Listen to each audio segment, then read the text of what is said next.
ক্যান্সারের মিথ্যে নাটক করে দুর্জয় যখন ব্যানার্জি বাড়িতে আশ্রয় নিচ্ছে, ঠিক তখনই উজির জীবনে নেমে এলো ঘোর অন্ধকার। বিষের নীল থাবায় নিস্তেজ উজি। তদন্তে নামছে অফিসার জিৎ বসু। ঘরের শত্রু বিভীষণকে কি চিনতে পারবে ঋষি? উজিকে বাঁচাতে ঋষির এই মরণপণ লড়াই মিস করবেন না। উজিকে বাঁচাতে মরিয়া হল ঋষি। সম্পূর্ণ জানতে হলে দেখতে থাকো। গল্পের শুরুতেই আমরা দেখতে পারি যে দুর্জয় অসুস্থতার নাটক করছে। সবাইকে বলছে তার নাকি ক্যান্সার হয়েছে।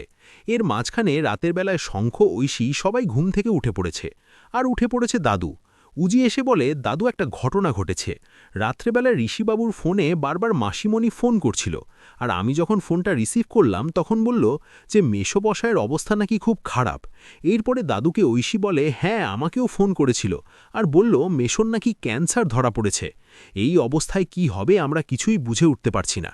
ঠিক তখনই সবাই মিলে ঘুম থেকে উঠে পড়েছে। আর এদিকে দরজা ধাক্কা দিতে থাকে পৃথা। দুর্জয় আর দীপ্তি চলে এসেছে। তখনই পৃথা এসে কান্নাকাটি করে আর বলে দিদিভাই দিদিভাই আমার সর্বস্ব শেষ হতে চলেছে। কি করব কিচ্ছু বুঝে উঠতে না পেরেই আমি তোমাদের কাছে চলে এসেছি আশ্রয় নিতে।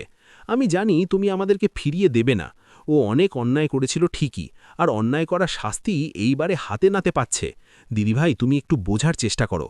মানুষটা আমাদের বলেও পর্যন্ত নেই। আজকে যখন আমি আর দীপ্তি বেরিয়েছিলাম, বাড়িতে ফিরে দেখি অবস্থা খুব খারাপ। কাস্তে কাস্তে রীতিমতো রক্তবমি করছে। এরপর যখন ডাক্তারের কাছে নিয়ে গেলাম তখন বলে দিল ক্যান্সার হয়েছে। কি করব বুঝে উঠতে পারছি না।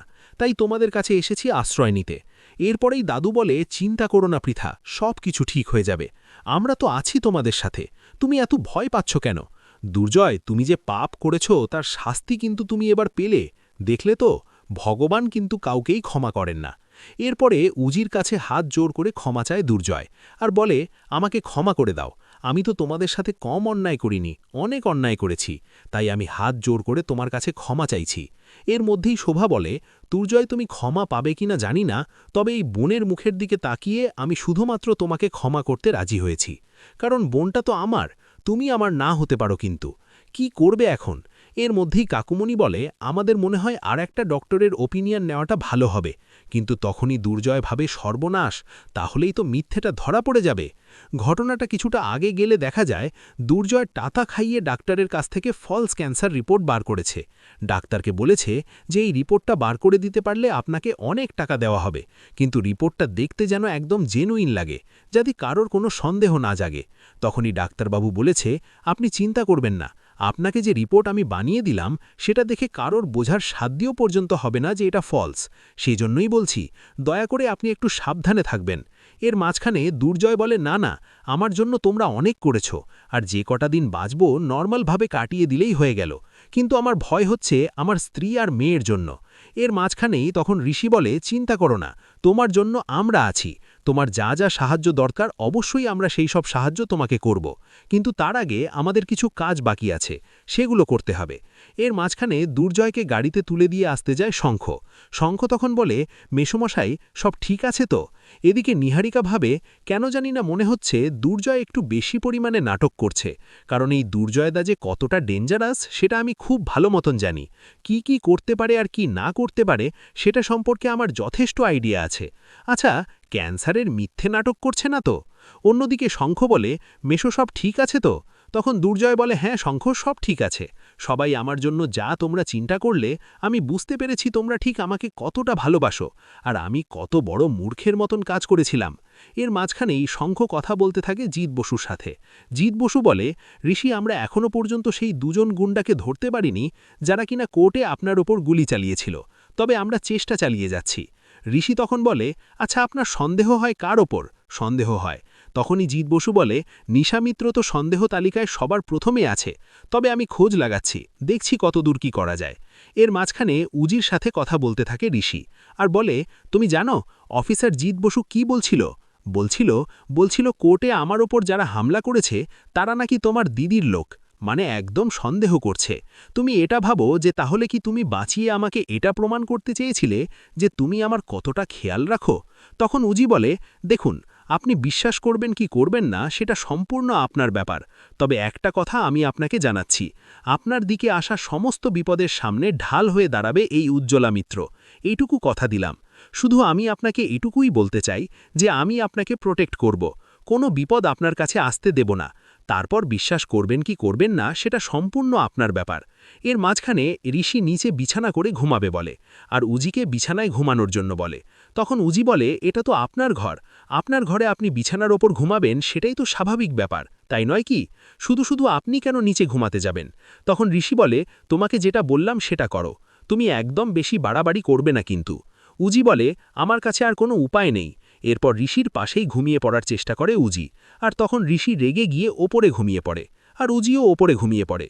সকাল হতেই দেখা যায় ভানু কথা বলতে থাকে নিশার সাথে, আর বলে, নিশা তোকে এই কাজটা করতেই হবে, এই ওষুধটা গিয়ে ওই কাজের মহিলাটাকে দিবি। আমি জানি ও সকালবেলা লেবু জলের সাথে ওই শরবত খায়, তুই যেভাবেই হোক না কেন তুই এই ব্যবস্থাটা করে দে। আমি আমার বোনকে ফেরত চাই, ভানু যেভাবেই হোক না কেন। এরপরেই তখন ভানু বলে, কিন্তু সঠিক সময়ে যদি আমরা ওকে হসপিটালে নিয়ে যেতে না পারি তাহলে তো উজি শেষ হয়ে যাবে। তখন নিশা বলে, কিচ্ছু হবে না, আমি তার অনেক আগে থেকে ওই বাড়িতে উপস্থিত থাকব। এরপরে ভানু দেখা যায় ব্যানার্জি বাড়িতে যে কাজের লোক তার হাতে সেই পয়জনের শিশিটা তুলে দেয়, আর বলে, কাজটা কিন্তু করতেই হবে। সে টাকার লোভে কাজটা করে। এরপরে উজি সকাল হতেই চলে যায় গরম জলের সাথে লেবু মিশিয়ে খাবে বলে। কিন্তু কাজের মহিলাটা বলে, তুমি আবার এখানে এসেছ? দেখছো না চারিদিকে সিসিটিভি লাগানো? তোমাকে এই কাজের ঘরে ঢুকতে কে বলেছে? তুমি নিজে যাও, তোমার লেবু জল তো আমি করে দিচ্ছি। এরপর উজিকে অনেক খারাপ খারাপ কথা শোনাতে থাকে। অন্যদিকে নিশা চলে এসেছে বাড়িতে। কি করে ঢুকবেন বুঝতে না পেরে পেছনের বাইরের যে গেটটা রয়েছে সেটাতেও আস্তে আস্তে উপরে উঠে নামার চেষ্টা করে। অন্যদিকে উজি বসে আছে লেবু জলটা খাবে বলে। তার মাঝখানে একটা কথাই ভাবছিল উজি, কিছুদিন আগেও এই বাড়ির সাথে তার কত ভালো সম্পর্ক ছিল, কিন্তু এখন সম্পর্কগুলো কতটা বদলে গেছে। অন্যদিকে ঋষি ঘুম থেকে উঠে পড়েছে, আর এর মধ্যেই লেবু জলটা খেতে শুরু করে দেয় উজি। লেবু জল খাওয়া মাত্রই উজির অবস্থা খুবই খারাপ হয়ে যায়। উজির শরীর খারাপ লাগতে থাকে, আর একটু পরে অবস্থা দেখে সবাই রীতিমতো ভয় পেয়ে যায়। তাড়াহুড়ো করে উজিকে হসপিটালে নিয়ে যায় ঋষি, আর অন্যদিকে চলে এসেছে অফিসার জিৎ বসু। এরপরে দেখা যায় ডাক্তার বলে, ওনাকে কেউ বিষ খাওয়াতে চেয়েছে। এটা শোনার পর তো সবাই রীতিমতো অবাক।